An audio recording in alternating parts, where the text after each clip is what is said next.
নমস্কার বন্ধুরা, এই চ্যানেলে আরেকটি পর্বে তোমাদের সবাইকে স্বাগতম। তো বন্ধুরা, তোমরা কেমন আছো?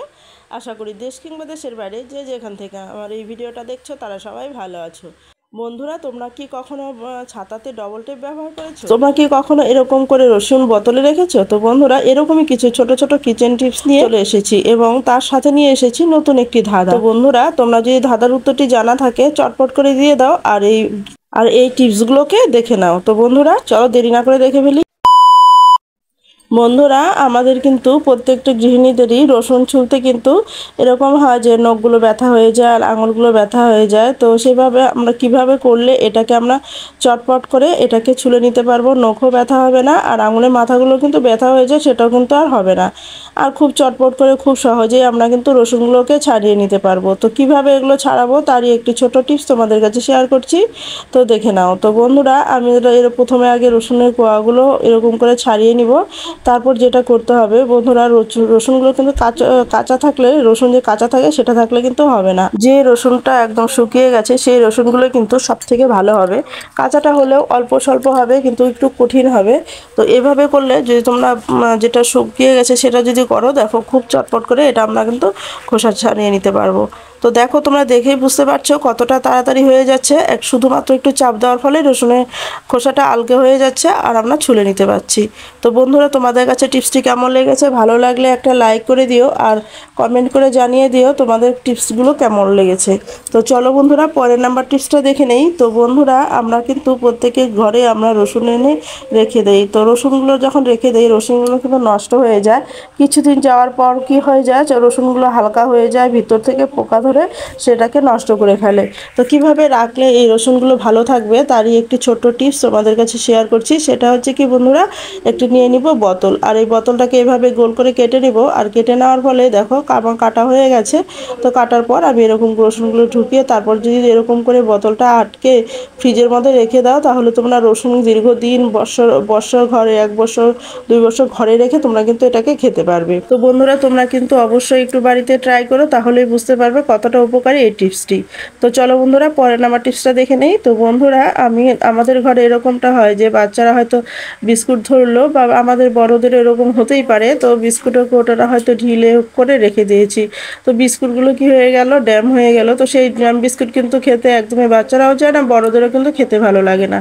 তো সেই বিস্কুটটা কি নষ্ট হবে? তো কি করব আমরা? তো এটা যে এরকম যাতে চট করে আমরা এটা মচমচে করে ফেলতে পারি, আর এবং কোনো রকম ইলেকট্রিক বিল না গ্যাস বিল কোনো কিছুরই প্রয়োজন পড়বে না, খুব সহজেই কিন্তু এটাকে আমরা মচমচে করে নিতে পারবো। তো কিভাবে করব? তো চলো দেখে নিই। তো বন্ধুরা দেখো, আমরা প্রত্যেক বাড়িতেই তো রুটি করা হয়, আর সেই রুটি তাওয়াটা যখন এরকম গরম থাকে, রুটি করার পর সেই তাওয়ার মধ্যে যদি এই বিস্কুটগুলো একটু দিয়ে দাও, উল্টে পাল্টে নিয়ে নাও, তাহলে কিন্তু বিস্কুটটা আমাদের খুব মচমচে হয়ে যাবে, খেতেও কিন্তু ভালো লাগবে। তখন তোমরা দেখতে পারবে, নিজেরা ট্রাই করে দেখো কতটা উপকারী। তো তোমরা এভাবে যদি করে নাও আর বারবারও একটু উল্টে দাও, তাহলে কিন্তু মচমচে একদম মচমচে আগের মতো হয়ে যাবে। তো আশা করি তোমাদের টিপসটি ভালো লেগেছে। তো ভালো লাগলে অ্যাপ্লাই করো। তো চলো বন্ধুরা, পরে নাম্বার টিপসটা দেখে নিই। বন্ধুরা, আমরা যখন প্রত্যেকে তো আমাদের ছাতার প্রয়োজন হয়। দেখো, বর্ষাকালেও আমাদের ছাতার প্রয়োজন হয়, আর এই সময়ে কিন্তু আমাদের ছাতার প্রয়োজন হয়। গরম চলে এসেছে, তো ছাতা ছাড়া কিন্তু একদমই চলা যায় না। যে প্রচণ্ড রোদ্দুর উঠে, সেই রোদ্দুতে কিন্তু ছাতা ছাড়া বের হওয়া যায় না। তো ছাতাটাই এসে হয়তো কোথাও গেলাম, এসে রেখে দেবো, এলোমেলো হয়ে পড়ে থাকে, বা যেখানেই আমরা ছাতাটা রাখি হয়তো এই ফিতেটা নষ্ট হয়ে গেছে। তো যেখানেই রাখি না কেন, ছাতাটা কিন্তু এলোমেলো হয়ে পড়ে থাকে। তো দেখো বন্ধুরা, তখন কিন্তু দেখতে একদমই বিশ্রী লাগে, ভালো লাগে না। তো সেটা কি হবে, সেটা কিভাবে রাখলে আমরা ছাতাটাকে আবার সুন্দর মতো রাখতে পারবো, দেখতেও ভালো লাগবে আর ছাতাটা কিন্তু ভালো থাকবে, নষ্ট হবে না। তো সেটার জন্য আমাদের কি করতে হবে, তো তারই একটি ছোট্ট টিপস তোমাদের কাছে শেয়ার করছি। আশা করি তোমাদের সবার খুব ভালো লাগবে। তো বন্ধুরা দেখো, নিয়ে নিতে হবে ডবল টেপ। ডবল টেপ আমি 2 টুকরো করে ফিতাতে দু জায়গায় লাগিয়ে দিব।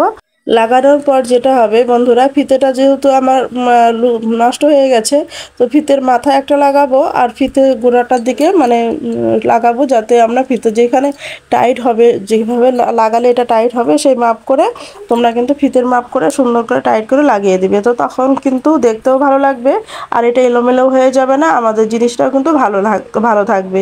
তো বন্ধুরা, তোমাদের কাছে টিপসটি কেমন লেগেছে? তো ভালো লাগলে অ্যাপ্লাই করো। তো চলো বন্ধুরা, পরের নাম্বার টিপসটা দেখে নেই। বন্ধুরা, আমাদের প্রত্যেক বাড়িতেই কিন্তু যখন ঝাড়ু নষ্ট হয়ে যায় তখন আমাদের নতুন ঝাড়ু কিনে আনতে হয়। তো আর কিনে আনার পর কি হয়, এই নতুন ঝাড়ুগুলো থেকে কিন্তু অনেক ফুল ফুল বের হয়, সেটা ছোট ছোট খুব কণা। আর ঘর ঝাড় দিতে গেলে সেই ফুলগুলো পড়ে আরও ঘরটা কিন্তু অনেকটাই নোংরা হয়ে যায়। তো সেটা যদি আমরা ঝাড়ুটা কিনে নিয়ে আসার পর এরকম যে চার্জারগুলো হয় না, না হালকা না ভারী, তো সেই চার্জারগুলো দিয়ে যদি এইভাবে আমরা একটু বাড়ি দিয়ে নিই তাহলে কিন্তু খুব সহজেই এটা আমাদের এই ফুলগুলো ঝরে নিচে পড়ে যাবে। তো বন্ধুরা, এটা কিন্তু আমার অনেক দিন হয়ে গেছে ঝাড়ুটা, তো সেটা আমি ভেবেছিলাম তোমাদের কাছে শেয়ার করব করে আর করাই হচ্ছিল না। তো আজ আমি করে দেখাচ্ছি অল্পটা, ওই অল্প তবুও কিন্তু এটার থেকে নোংরা বের হবে, তোমরা দেখতে পারবে। তো সেটা আমি দেখো তোমরা কিভাবে করছি। তো বন্ধুরা, চলো এটা দেখতে দেখতে আজকের ধাঁধাটি জেনে নিই। আজকের ধাঁধা হলো, কোথায় নদী আছে জল নেই, পাহাড় আছে পাথর নেই, শহর আছে মানুষ নেই। তো বন্ধুরা, তোমাদের যদি ধাঁধার উত্তরটি জানা থাকে তাড়াতাড়ি কমেন্ট বক্সে এসে ধাঁধার উত্তরটি জানিয়ে দাও। আর বন্ধুরা, তোমাদের কাছে ভিডিওটি কেমন লেগেছে, ভালো লাগলে লাইক কমেন্ট শেয়ার করতে কিন্তু একদমই ভুলো না। তো বন্ধুরা, তোমরা এরকম নিত্য নতুন দেখবে ধাঁধা চলে আসবে আর এটার থেকে মজা নিতে পারো। তো বন্ধুরা দেখো, আমি এইভাবে করে পরিষ্কার করে নিচ্ছি। তো দেখো, আমি তোমাদেরকে এবার ঝেড়েও দেখাচ্ছি কতটা নোংরা বের হলো। যেহেতু আমার পুরনো হয়ে গেছে ঝাড়ুটা, সে তবুও কিন্তু অনেকটা বেরোলো। তো দেখো, দেখতেই তো পাচ্ছ বন্ধুরা কীরকম নোংরা বেরিয়েছে। তো আশা করি তোমাদের টিপসটি ভালো লেগেছে। তো ভালো লাগলে একটা লাইক করে দিও। চলো বন্ধুরা, ভিডিওটি শেষ করা যাক। তো বন্ধুরা, তোমরা সবাই খুব ভালো থেকো এবং সুস্থ থেকো। আর ধন্যবাদ, অসংখ্য ধন্যবাদ এতক্ষণ আমার পাশে থাকার জন্য। তো বন্ধুরা, আজ এই পর্যন্ত, দেখা হবে নেক্সট ভিডিওতে, কেমন?